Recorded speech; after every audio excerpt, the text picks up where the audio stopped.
One of the most common questions I get is, Caleb, how do I get clients or customers in other countries? In this video, I will tell you. Alpha Male 2.0. Freedom-focused lifestyle design for men. We do 5 videos a week here on how to make both your business life and woman life more free, because you need both. If you subscribe to this channel, leave a like on this video, and leave a comment on this video, you will automatically be entered into the regular drawing for my online video course on how to create location-independent income, normally $1,400. We regularly announce the winners at the community feed at this channel. This is a very, very big topic. I am not going to do it justice by a quick YouTube video here, but I'm going to give you the overview on how you can acquire customers and or clients for your Alpha 2.0 location independent business in countries where you don't live. I have been doing this for, let's see, I got my first international customer, boy, when was that? Now I'm starting to think. In the late 90s? Actually, no, I was working with Japanese clients. In the early 90s, although they were Japanese clients that had subsidiaries based in the US, but I was still doing work for their companies overseas. So now that I think about it, I have been doing international work in some form or fashion for a really long time, 20, 25 years. So I have been working with international clients and international customers for a long, long time in just about all of the businesses that I've ever started, including my first one, my IT company, including that one, but hardcore in the companies later. First of all, you have to understand basic marketing. If you have no idea how to market your company, how to actually market or sell, obviously you need those skills first.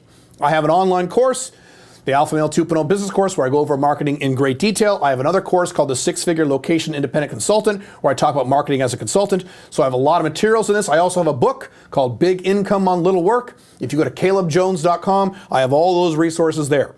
You've got to understand marketing first. That is step one. If you come to me and say, how do I get customers in other countries, Caleb? And I'll say, well, what marketing skills or what marketing plans do you have? And you say, I don't know anything about marketing. Well, obviously that's not going to work. You have to learn marketing first. There's about 22, 23, 24 ways in which you can market. We talk a lot about that in the SMIC program. You have to know the 2 or 3 or 4 methods that you're going to use in terms of marketing. You have to know this first, or at least have a good idea. I have several articles in the Caleb Jones blog on the marketing ladder and different marketing systems, overviews of marketing if you really don't want to spend any money, but whatever. My point is, you need to understand the basics of marketing first. Obviously, because a lot of guys who ask that question don't even know that.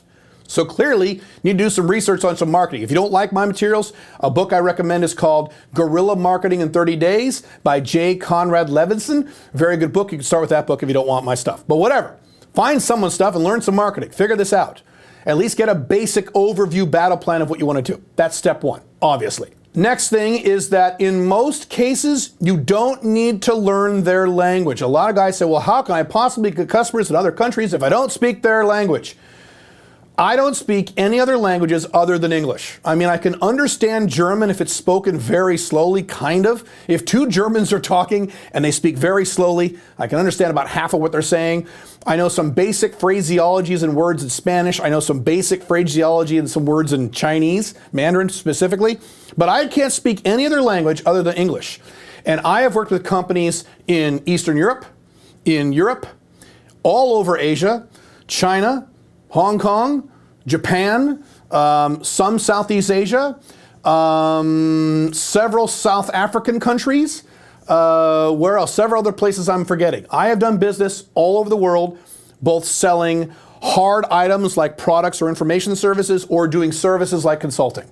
And I always just use my English. So if you speak English, obviously you can, you're watching this video, you're good to go. You can market in most markets in the world just by speaking English. And one of the ways you do this is that you can choose to niche to English-speaking people or English-speaking companies in your target country. And by the way, that's the next step. Pick one country to focus on. One. Don't say, I'm going to hit these 22 different countries. That might be a little overkill, especially for a brand new business. Now, if you have an existing business and you're already making money, you could target a region that might make more sense. But if you're starting from zero, starting from scratch, or maybe you have a few customers or a few clients to get started in your current home country, you want to expand to another country, pick one country and focus completely on that country. Do a marketing blitz completely on that country. And ideally, yes, it would help if a decent number of people speak English. I've done a lot of business in Hong Kong, and mainly it's because I love Hong Kong, or at least I used to. I still love it, but not as much as I used to. But anyway, English is one of the official languages of Hong Kong. So did I have to really bust my ass to learn Cantonese? No.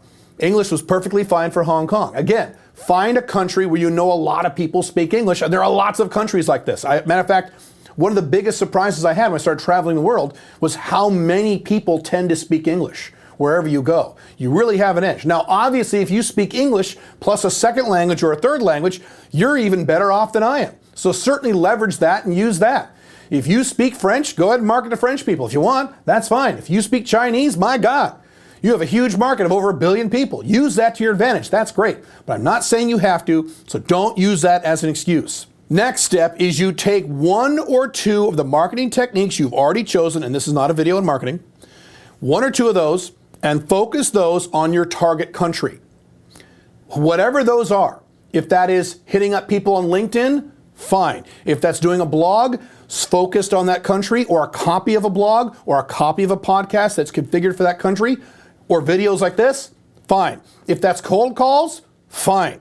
If that's direct mail, fine. If you want to do some offline options, that's fine. Matter of fact, I have found that direct mail often works better in non-Western countries because it doesn't happen as often.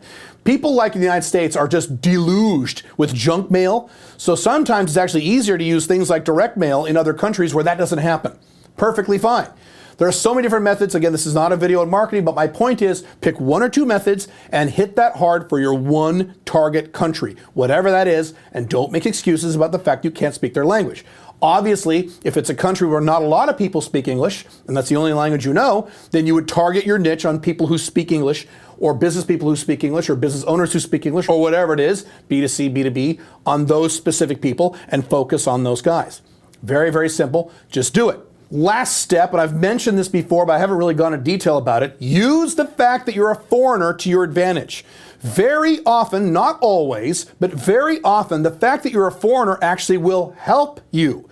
I've mentioned before that when I do business in Australia, I am helped by the fact that I'm an American. Why? Because whether or not it's true, the societal programming in Australia is that Americans are really good business people. So as soon as I walk into a company with my American attitudes and my very thick American accent in an Australian company, I am in many respects perceived as an expert, or at least a few notches up, because I'm an American. Now you may say, but I'm not an American, I'm Asian. Okay, great. What is the stereotypes about Asians? They're smart, they're good at math. Play that shit up. Don't be embarrassed about that. Play that shit up. I have worked with Asians from Asia who actually say, and they're smart, they say, hey man, I'm Asian. I'm really good at math. I'm a better engineer than that guy. I'm a fucking Asian. It works. Doesn't necessarily work on me, but it works. It does work. Whatever advantage you think you might have based on your race or your culture or your ethnicity or the country that you're from, use that to your advantage. That's why I've mentioned in past blog articles, if you're a Western guy, if I was a young Western guy, one thing I might do is just move to Africa for 3 years and start several companies in Africa.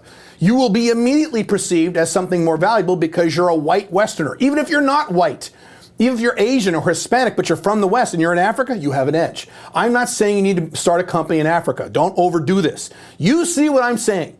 Whatever your country of origin is, your ethnicity, your background, your cultural background, try to find something that will be a DHV, a demonstration of higher value, to the target audience that you're going to talk to in the new country. And if you think through it hard, you'll probably come up with something.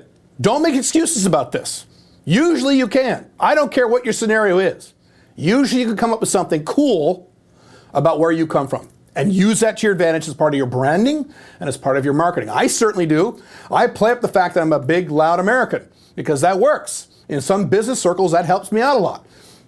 Use it. Again, this is a very big topic. If you want more videos on this in the future, leave me a comment and let me know.